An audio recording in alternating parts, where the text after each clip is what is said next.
मत्स्य संघ के बारे में अध्ययन करने वाले हैं। आप लोग बड़े आराम से ध्यान से इस टॉपिक को समझिए, इससे बाहर कुछ नहीं आएगा। मत्स्य संघ में इससे बाहर कोई क्वेश्चन नहीं बनेगा, बड़े ध्यान से देखिए।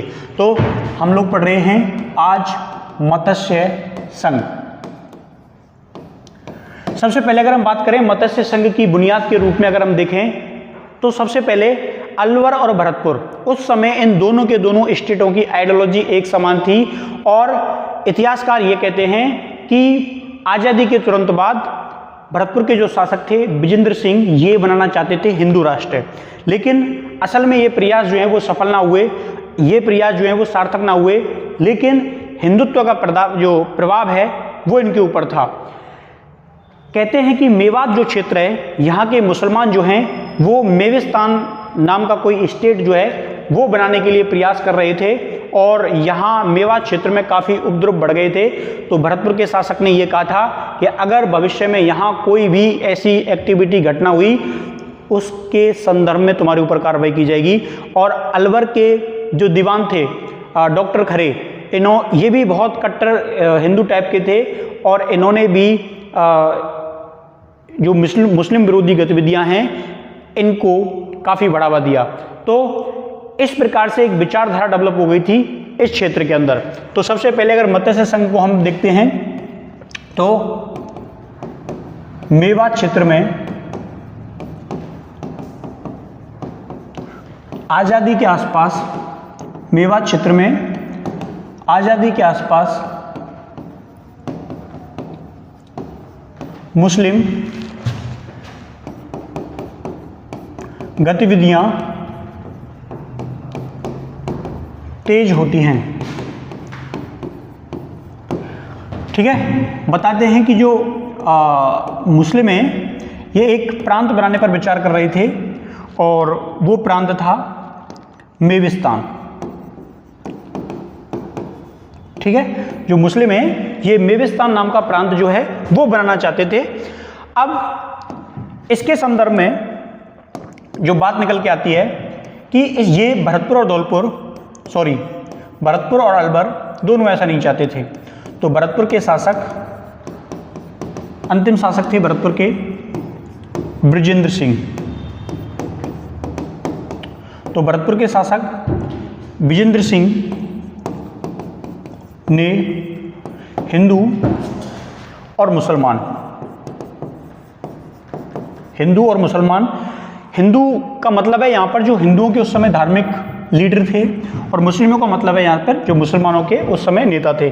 तो हिंदू और मुसलमान दोनों की सामुदायिक एक पंचायत मान लो या सम्मेलन मान लो, एक पंचायत बुलाई। ठीक है, या मीटिंग बुला ली, पंचायत बुलाई और इनको साफ साफ कहा कि हमारे क्षेत्र में अगर कोई उत्पाद मचाया या कोई ऐसी एक्टिविटी आपने की जिसकी वजह से हमारा क्षेत्र इम्पैक्ट हुआ तो हम कार्रवाई करेंगे। पंचायत बुलाई और उत्पाद की स्थिति में कठोर कार्रवाई की बात कही।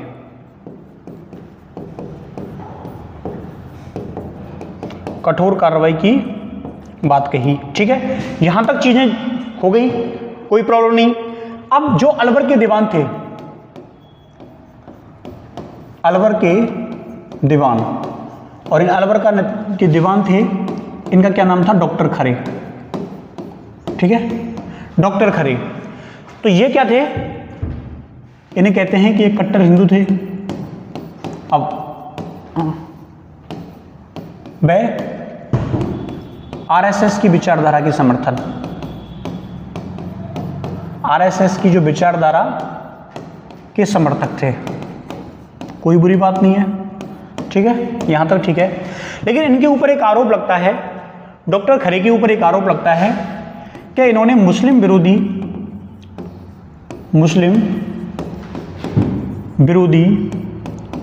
गतिविधियों में भाग लिया। कैसी गतिविधियों में भाग लिया? गतिविधियों में भाग लिया।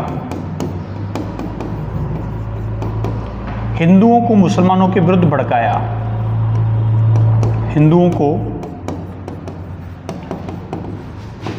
को मुस्लिमों के विरुद्ध भड़काया। ठीक है, ये सारी बातें हो गई। तो डॉक्टर खरे जो हैं इनके ऊपर ये सारे आरोप जो हैं वो लगते हैं। एक जो सबसे इंपॉर्टेंट है, ये तो आरोप ना था, इसमें तो कार्रवाई भी हुई कि जो डॉक्टर खरे हैं इनके ऊपर ये आरोप लगाए गए, डॉक्टर खरे के ऊपर आरोप लगाए गए थे कि महात्मा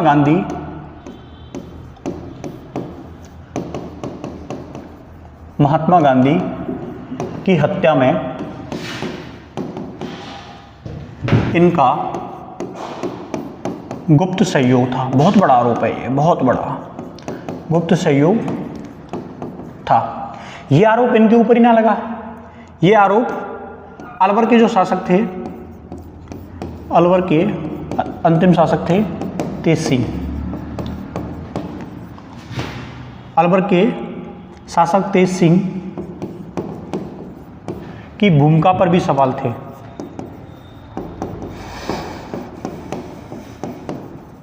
अच्छा, आप लोग कहोगे साहब ऐसे कैसे सवाल हैं, ऐसे कैसे आरोप लगा सकते हो कि आपकी अलवर की भूमिका इसमें थी, या अलवर के दीवान डॉक्टर खरे की भूमिका थी, या अलवर के शासक तेज सिंह की इसकी भूमिका थी। तो कहते हैं कि गोडसे जो हैं महात्मा गांधी की हत्या करने से 3 माह पहले अलवर आए थे और इनकी मुलाकात हुई थी डॉक्टर खरे के साथ, है ना। ये बात है कि नाथूराम गोडसे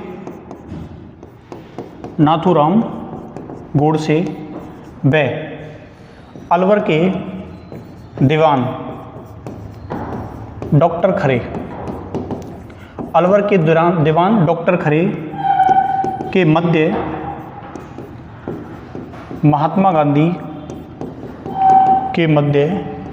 महात्मा गांधी की हत्या से पूर्व आपसी बातचीत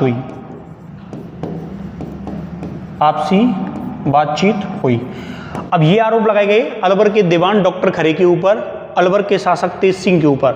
तो जब ये आरोप लगे तो निश्चित है भारत सरकार जो है इसमें इन्वॉल्व हो गई और इन्होंने इनके ऊपर क्या की, कार्रवाई की।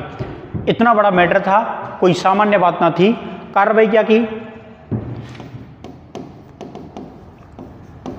अलवर के शासक तेज सिंह जो थे, अलवर के शासक को दिल्ली बुलाया गया। ठीक है, कहाँ ले गए, दिल्ली ले गए। अलवर के शासक को दिल्ली बुलाया गया। डॉक्टर खरे को पदमुक्त कर दिया।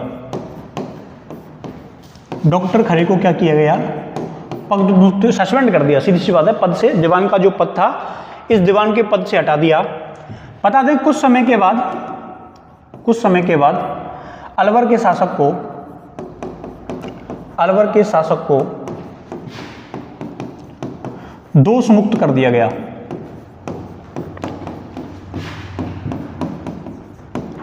क्या कर दिया गया, अलवर के शासक को दोष मुक्त कर दिया जाता है। अब जब अलवर के शासक को दोष मुक्त कर दिया गया तो सवाल जो है वो केवल अलवर पर ही नहीं उठ रहे थे, सवाल जो है वो भरतपुर की भूमिका पर भी उठ रहे थे। भरतपुर के ऊपर भी जो सवाल हैं वो उठाए जाते हैं। बताया जाता है कि भरतपुर के अंदर भी बहुत सारी ऐसी गतिविधियां थी उस समय जिससे सेंट्रल गवर्नमेंट जो है वो नाराज़ थी, भरतपुर की गतिविधियों से खुश ना थी। इसलिए एक उसमें जो महत्वपूर्ण काम होता है, पहले एक नोट डाउन कर लेते हैं कि भरतपुर रियासत ने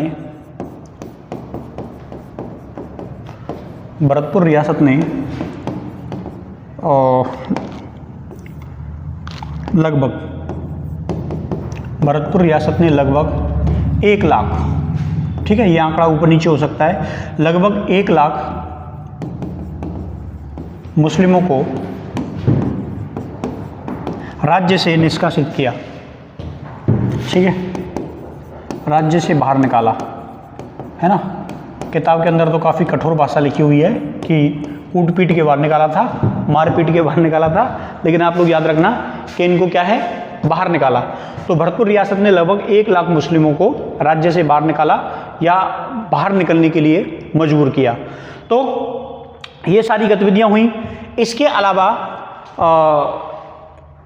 एक जो इम्पोर्टेंट घटना घटित होती है, वो इम्पोर्टेंट घटना ये थी, और वो काफ़ी घटना ऐसी थी कि 15 अगस्त 1947 को, कहेंगे हम देश आज़ाद हुआ था, बिल्कुल देश आज़ाद हुआ था, लेकिन 15 अगस्त 1947 को भरतपुर के जो शासक थे, उस समय के अंतिम शासक थे विजेंद्र सिंह, इन्होंने स्वतंत्रता दिवस जो है ये नहीं बनाया। ठीक है, तो भरतपुर ने पहला स्वतंत्रता दिवस नहीं मनाया। ठीक है, या स्वतंत्रता दिवस में भाग नहीं लिया। तो ये बहुत बड़ी बात थी। ये मैसेज कहाँ पहुंचा? ये मैसेज दिल्ली पहुंचा, और दिल्ली इस बात से बहुत ज़्यादा नाखुश थी कि ये सब कुछ क्यों किया जा रहा है, ये सब कुछ क्यों हो रहा है। इसीलिए पंडित जवाहरलाल नेहरू जो हैं, पंडित जवाहरलाल नेहरू हैं, पंडित जवाहरलाल नेहरू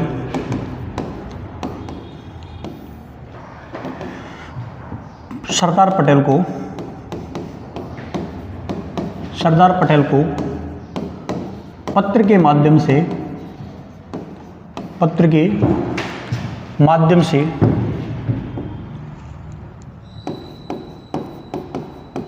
सूचना देते हैं, पत्र के माध्यम से सूचना देते हैं कि भरतपुर में आरएसएस की गतिविधियां काफ़ी तेज हो रही हैं। आरएसएस की गतिविधियां तेज हैं,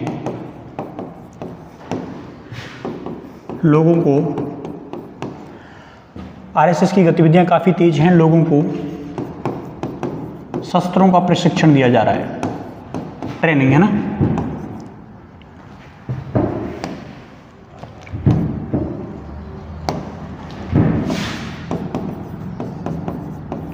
शस्त्रों का प्रशिक्षण दिया जा रहा है।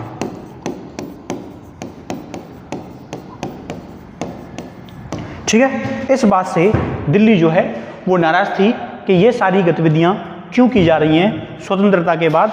और उसमें सबसे बड़ा प्रश्न था 15 अगस्त 1947 को स्वतंत्रता दिवस के रूप में सेलिब्रेट ना करना।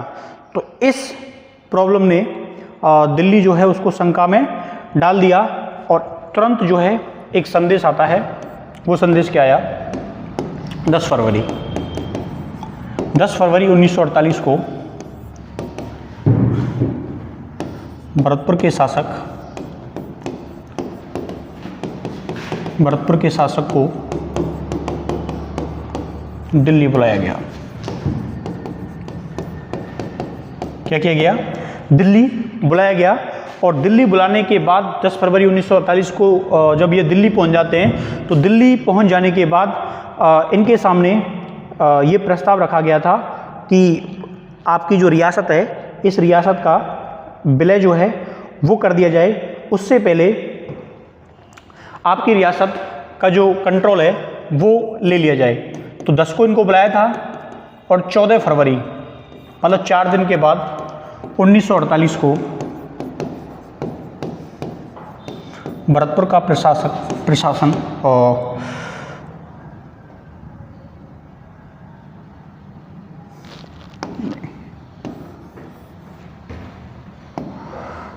14 फरवरी 1948 को भरतपुर के शासक ने,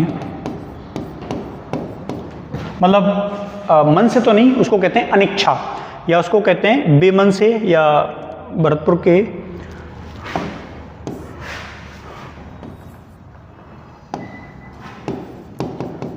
के शासक ने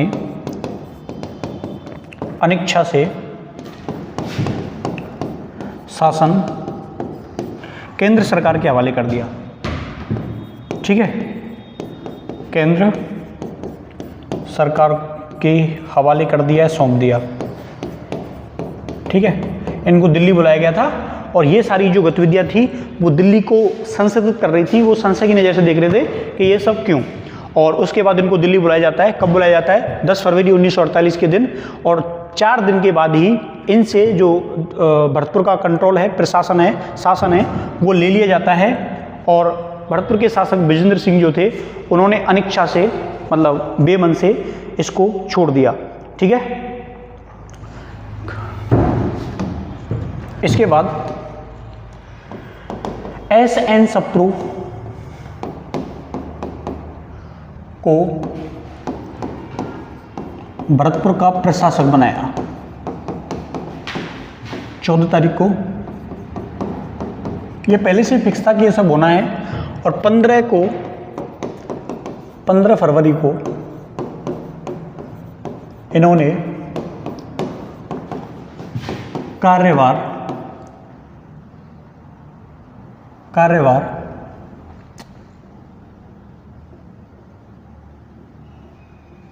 ठीक है ज्वाइन किया है, जिम्मेदारी उठाई, कार्यभार संभाला, है ना, एक शब्द आता है संभाला, ज्वाइन किया। कभी कभी हिंदी के शब्दों को भूल जाते हैं। तो एस.एन. सप्रू को भरतपुर का प्रशासक बनाया गया 14 तारीख को, और 15 फरवरी को इन्होंने कार्यभार जो है वो संभाल लिया। ये बहुत बड़ी घटना थी। और उस समय पूर्वी राजस्थान के अंदर ये सारी चीज़ें हो रही थी। तो इन सारी चीज़ों के घटित हो जाने के बाद काफ़ी जो वातावरण है वो काफ़ी गर्म हो चुका था। और इसीलिए रियासती विभाग जो है वो तीनों जो चारों शासक हैं बाकी के, उनको भी दिल्ली बुला लेता है। ठीक है। तो भरतपुर, धौलपुर, करौली और अलवर के शासकों को दिल्ली बुलाया गया, के शासकों को दिल्ली बुलाया जाता है। तो चारों शासक जो हैं वो कहाँ पहुँच चुके हैं? अब दिल्ली पहुँच चुके हैं। और चारों शासक जब दिल्ली पहुँच गए तो इनके सामने प्रस्ताव रखा गया कि भाई हम तुम्हारा एक संघ बनाना चाहते हैं चारों का, क्योंकि चारों की ज्योग्राफिकल कंडीशन जो है वो सेम है। क्या है? सेम है। तो लगभग 14-15 फरवरी को ये घटना घटित हुई थी। और ये 27 फरवरी की ये बातें होती हैं कि 27 फरवरी को ये पहुँच गए और इनसे क्या करवा लिए गए? हस्ताक्षर करवा लिए गए। ठीक है। किसके हस्ताक्षर करवा लिए गए? मत्स्य संघ में विलय के, मत्स्य संघ में विलय। और इन्होंने मत्स्य संघ के विलय पत्र पर क्या कर दिए? हस्ताक्षर कर दिए। अपनी अपनी रियासतें जो हैं उनका मत्स्य संघ में क्या कर दिया? विलय कर दिया। क्यों कर दिया? क्योंकि चारों की जो ज्योग्राफी थी, भरतपुर, धौलपुर, करौली, अलवर, इनकी चारों की ज्योग्राफी, लैंग्वेज, आचरण, कला, संस्कृति सब जो है वो सेम थी। लेकिन इनको एक बात कहा गया, एक जो बात है वो भी कही जाती है हस्ताक्षर करवाते समय कि हम आपको ना भविष्य में यूपी या राजस्थान, इसमें आपको मर्ज कर दिया जाएगा कि या तो हम लोग आपको राजस्थान के अंदर मर्ज कर देंगे या हम आपको यूपी के अंदर मर्ज कर देंगे। ये भी बात जो है इनके सामने रखी गई, लेकिन इन्हें कोई आपत्ति इस बारे में ना थी। और इस प्रकार सिग्नेचर हो गए। तो मत्स्य संघ के उद्घाटन की जो तारीख है वो 17 मार्च तय की गई। मत्स्य संघ के उद्घाटन की तारीख जो रखी जाती है वो रखी जाती है 17 मार्च। ठीक है, 1948। कहा कि भाई 17 तारीख को हम भरतपुर के अंदर ये मत्स्य संघ का उद्घाटन है, ये कर देंगे। लेकिन इससे भरतपुर रियासत खुश नहीं थी। इसलिए एक और घटना घटित होती है। जो भरतपुर के शासक थे विजेंद्र सिंह, इनके भाई थे मान सिंह। तो मान सिंह के द्वारा ये जो प्रोग्राम हो रहा था के द्वारा उद्घाटन में दखल दिया गया,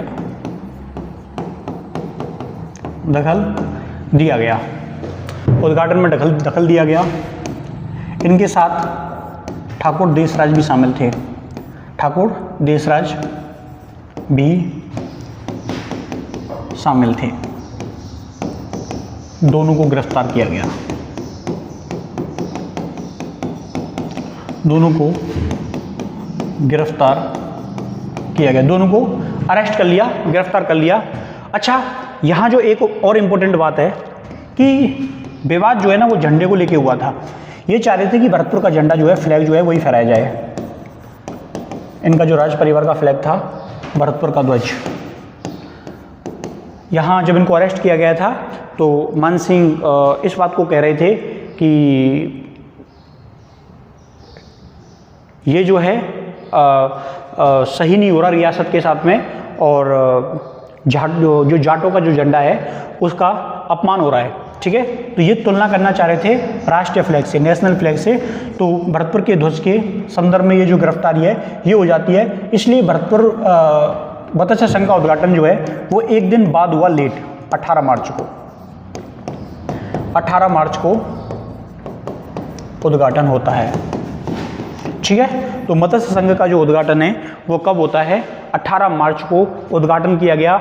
एक दिन बाद जो उद्घाटन है वो किया जाता है। 17 की जगह 18 तारीख को उद्घाटन है वो किया गया, और 17 से 18 तारीख को ये उद्घाटन जो है वो किया जाता है। यहाँ पर जो विजेंद्र सिंह के भाई थे मान सिंह, ये इस बात को कहते हैं कि ये मत्स्य संघ जो है, ये मत्स्य संघ जो बनाया जा रहा है ये संघ जाटों का विरोधी है, जाट संघ विरोधी है, और जो जाटों का जो झंडा है वो अब खतरे में आ जाएगा। ये सब कुछ हो जाने के बाद तो उनको गिरफ्तार कर लिया गया, और गिरफ्तार करने के बाद जेल पहुंचा दिया गया।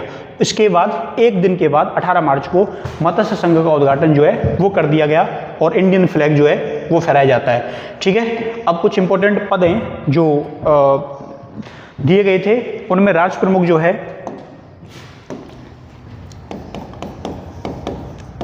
राज प्रमुख ये किसको बनाया जाता है?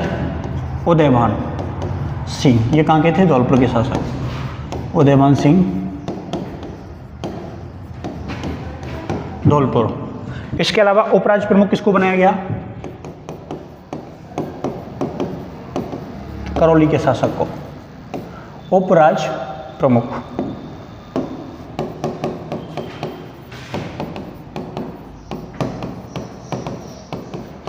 ये कहाँ के थे? करौली के शासक थे। तो ये दोनों के दोनों इंपॉर्टेंट पद जो हैं वो धौलपुर और करौली को मिलते हैं, क्योंकि दिल्ली जो है वो अलवर और भरतपुर से जो काम उन्होंने किए थे उसको लेकर काफ़ी नाराज़ थी, और उन्होंने इसमें किसी भी प्रकार के पद जो हैं वो आवंटित नहीं किए। इसके अलावा सीएम, जो सीएम का पद है ये शोभाराम कुमावत को दिया गया।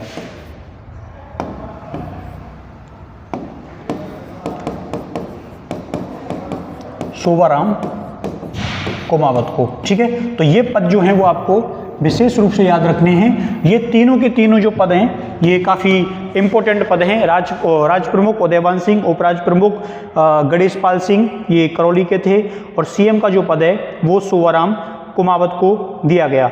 अगर हम बात करें कि कुछ अन्य सदस्य जो थे, जैसे जुगल किशोर चतुर्वेदी,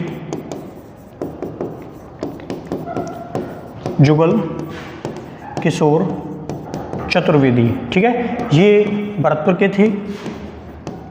जुगल किशोर रहा था। इसके अलावा अगर बात करें मास्टर भोलानाथ, मास्टर भोलानाथ जो हैं ये कहाँ के थे? अलवर के। तो मास्टर चिरंजी लाल शर्मा, चिरंजी लाल शर्मा जो हैं वो कहाँ के थे? करौली के थे। इस प्रकार मत्स्य संघ के प्रमुख आपने प्रमुख पद देखे। इसके अलावा आपने मत्स्य संघ के प्रमुख सदस्यों के नाम देखे, और मत्स्य संघ के जो शासक हैं उनको सहयोग करके मत्स्य संघ को निर्मित कर दिया गया था। लेकिन कुछ शासक हैं उनको प्रीवी पर्स जो है वो भी दिया गया था, और उसमें सबसे ज़्यादा दिया गया था किसको? अलवर के शासक को। देखिए प्रीवी पर्स सबसे ज़्यादा मिला अलवर को। अलवर को कितना मिलता है? 5,20,000, ठीक है। सेकंड में भरतपुर को, भरतपुर को थोड़ा कम मिला था, लेकिन बराबर आप लोग समझिए 2,000, ठीक है। लगभग 18,000 का अंतर होता है दोनों के प्रीवी पर्स में। अलवर को मिला था 5,20,000 और भरतपुर को मिला था 5,20,000, ठीक है। तीसरा और चौथा हम बात करें करौली और धौलपुर। करौली को लगभग 1 लाख रुपए की समथिंग दिया गया था और धौलपुर को 2,64,000 के समथिंग जो हैं वो पैसे दिए गए थे। लेकिन आप अलवर और धौलपुर के स्टार हैं, मोस्ट हैं, इन दोनों को आपको क्या रखना है, ज्ञात रखना है, ध्यान रखना है। तो अलवर को कितना मिलता है 5,20,000, भरतपुर को कितना मिलता है 5,02,000, ठीक है। धौलपुर को जो है 2,64,000 और करौली को लगभग 1 लाख के आसपास प्रीवियस जो है वो मिलता है। अब आप लोगों के मन में सवाल आएगा कि साहब जो संघ है इसकी जनसंख्या कितनी थी और आय कितनी थी। दो इम्पोर्टेंट जो लाइन है वो देखिए कि जनसंख्या कितनी होती है मत्स्य संघ की। अगर हम जनसंख्या की बात करें तो 18 लाख जनसंख्या कितनी होती है मत्स्य संघ की। मत्स्य संघ की जनसंख्या होती है 18 लाख, मत्स्य संघ की जनसंख्या 18 लाख। और आप कहेंगे साहब इसकी जो आय है, इनकम है, आय कितनी थी, तो इसकी आय होती है 2 करोड़। आय कितनी होती है 2 करोड़ होती है। तो आप लोग ये बात ध्यान रखेंगे, ठीक है। ये भी याद रखना मत्स्य संघ की जो जनसंख्या है वो 18 लाख थी और मत्स्य संघ की जो आय है वो आय 2 करोड़ थी। कितनी थी 2 करोड़, ठीक है। तो आय और संघ की जनसंख्या, इससे भी कई बार जो सवाल हैं वो सवाल पूछे गए हैं। तो उम्मीद है आपको मत्स्य संघ काफ़ी अच्छे से समझने को मिला होगा। हमने इसमें ऐसा कोई भी पॉइंट जो है वो नहीं छोड़ा कि जो आपको मत्स्य संघ से बिल्कुल अलग जो है वो देखने को मिले। और मत्स्य संघ पूरा मेवात मुस्लिम एरिया, यहाँ के शासक के बारे में हमने बात की, अलवर के शासक के बारे में बात की, अलवर के दीवान के बारे में बात की, अलवर किस प्रकार महात्मा गांधी जी की हत्या में उनका इन्वॉल्वमेंट माना जाता है, उसके आधार पर उनको दिल्ली बुलाया जाता है, किस प्रकार उनको दोष मुक्त किया गया था, इसमें भरतपुर की भूमिका होती है, नाराज़गी होती है, और किस प्रकार ये आरएसएस की गतिविधियां होती हैं। गांधी और सरदार वल्लभ भाई पटेल नेहरू और पटेल इस बात से नाराज़ थे और एसएन सप्रू को प्रशासक बनाया जाता है। भरतपुर धौलपुर अलवर के शासकों को दिल्ली बुलाया गया, इनसे सिग्नेचर करवाई गई मत्स्य संघ में और इनसे कहा गया कि भाई तुमको हम जो है वो अलवर और यूपी और राजस्थान में से किसी एक में शामिल कर देंगे। मत्स्य संघ का उद्घाटन 17 तारीख को फिक्स किया जाता है, लेकिन इसमें विवाद होता है। मान सिंह और देशराज इसका विरोध करते हैं, इनको अरेस्ट कर लिया जाता है और 18 मार्च को लास्ट में उद्घाटन होता है। और फिर राज प्रमुख के पद पर धौलपुर के शासक उदयवान सिंह को बिठाया जाता है, उपराज प्रमुख गणेशपाल सिंह को बनाया गया था। इसके बाद सदस्य जो हैं सीएम सोवाराम कुमावत, जुगल किशोर चतुर्वेदी, मास्टर भोलानाथ, चिरंजीलाल शर्मा, ये सब इसमें इन्वॉल्व होते हैं सदस्यों के रूप में। और प्रीवी पर्स की बात होती है तो उसमें अलवर के शासक को 5,20,000 रुपये, भरतपुर के शासक को 5,02,000 रुपये, करौली के शासक को लगभग 1,02,000 रुपये दिए जाते हैं, धौलपुर के शासक को 2,64,000 रुपये जो हैं वो दिए जाते हैं। इसके अलावा इनकी जो जनसंख्या होती है वो 18 लाख थी और आय जो है वो लगभग 2 करोड़ थी। तो हमने मत्स्य संघ को काफ़ी डीपली समझा। अगर आपको लगता है आपका कोई और सवाल जवाब है तो आप लोग कमेंट बॉक्स में पूछ सकते हैं। अगर आपको ये वीडियो पसंद आया तो चैनल को सब्सक्राइब करें, साझा करें, और आप इसको पढ़ते हैं तो ये काफ़ी इनफ है, आप अच्छे नोट्स बना सकते हैं और ये जो वीडियो है वो आपको भावी कोई भी एग्जाम है उसमें कारगर साबित होगा। तो थैंक यू, धन्यवाद, बाय बाय, टेक केयर, मिलते हैं जल्द नेक्स्ट लेक्चर में।